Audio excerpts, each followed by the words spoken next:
Assalamualaikum warahmatullahi wabarakatuh. Nama saya Alvin Handi Putra Prastia, NPM 1921911167. Saya dari Pendidikan Jasmani kelas 2E. Di sini saya akan menjelaskan yaitu yang pertama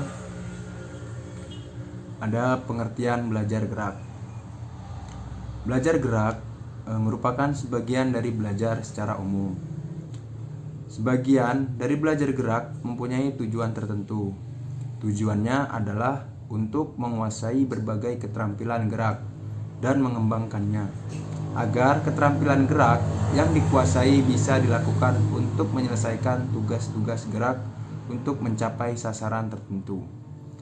Misalnya, di dalam belajar gerak keolahragaan, pelajar berusaha menguasai keterampilan gerak yang sesuai dengan macam cabang olahraganya, dan kemudian memanfaatkannya agar keterampilan gerak tersebut bisa diterapkan dalam bermain berlomba atau bertanding olahraga. Di dalam berusaha menguasai keterampilan gerak diperlukan suatu proses belajar, yaitu proses belajar gerak. Proses belajar gerak pada hakikatnya berbeda dengan proses belajar yang lain. Berbeda dengan proses belajar kognitif dan proses belajar afektif. Perbedaan yang ada bersumber dari aspek-aspek yang dominan keterlibatannya di dalam proses belajarnya. Yang dominan keterlibatannya dalam proses belajar gerak adalah aspek fisik dan psikomotor. Yang didominan keterlibatannya dalam belajar afektif adalah aspek emosi dan perasaan.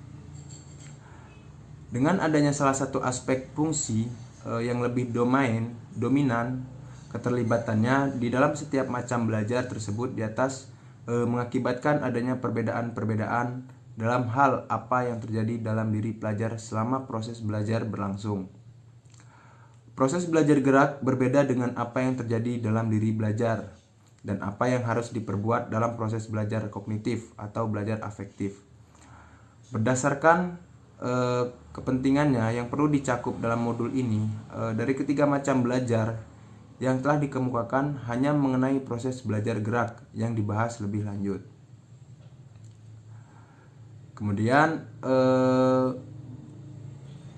mengenai proses belajar gerak ini akan dibahas dalam kaitannya dengan apa yang terjadi pada diri pelajar, apa yang diperbuat oleh pelajar, serta tingkat penguasaan yang dicapai pada setiap tahapan atau fase belajar. Teori yang dikemukakan Fitz dan Posner maupun yang dikemukakan oleh Adam bisa menjelaskan fenomena belajar gerak dengan pembahasan mereka yang agak berbeda, justru bisa digunakan semuanya dan saling melengkapi. Fitz dan Posner di dalam menjelaskan tahapan atau fase belajar gerak menekankan pada tingkat penguasaan pelajar, sedangkan Adam lebih menekankan pada bentuk perilaku pelajar. Walaupun demikian, dasar berpikirnya sama. Teori yang mereka kemukakan adalah sebagai berikut.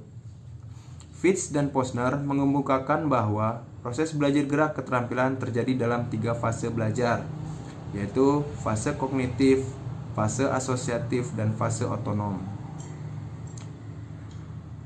Fase kognitif yaitu merupakan tahap awal dalam belajar gerak keterampilan. Sedangkan fase asosiatif yaitu merupakan fase kedua dalam belajar gerak keterampilan. Kemudian fase otonom yaitu merupakan fase akhir dalam pembelajaran keterampilan gerak. Kemudian selanjutnya yaitu kondisi belajar gerak. Kondisi belajar gerak adalah suatu keadaan yang diperlukan agar proses belajar gerak dapat berlangsung ke arah pencapaian tujuan.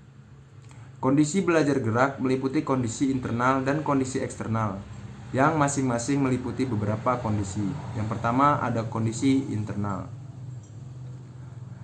Kondisi internal adalah keadaan pada diri pelajar yang diperlukan selama proses belajar berlangsung.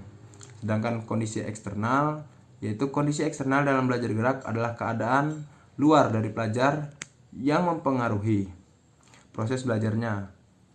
Kondisi internal yang utama dalam belajar gerak adalah berbentuk stimulus yang diberikan oleh guru atau pelatih.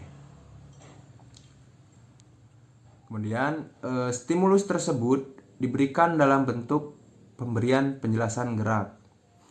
Pemberian penjelasan mengenai gerak atau disebut juga sajin instruksi verbal perlu diperhatikan oleh guru secara singkat dan jelas dengan menggunakan kata-kata yang sederhana agar mudah dimengerti. Kemudian yang kedua ada pemberian contoh gerakan. Pemberian contoh gerakan merupakan rangkaian dari pemberian penjelasan gerakan. Pemberian contoh gerakan akan memberikan gambaran yang nyata dan jelas mengenai apa yang bagaimana gerakan seharusnya dilakukan.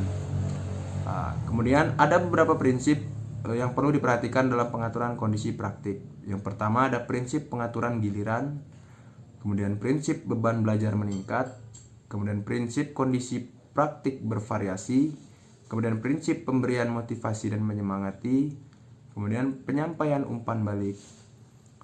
Mungkin sekian yang dapat saya sampaikan. Saya akhiri, wabillahi taufiq wal hidayah. Wassalamualaikum warahmatullahi wabarakatuh.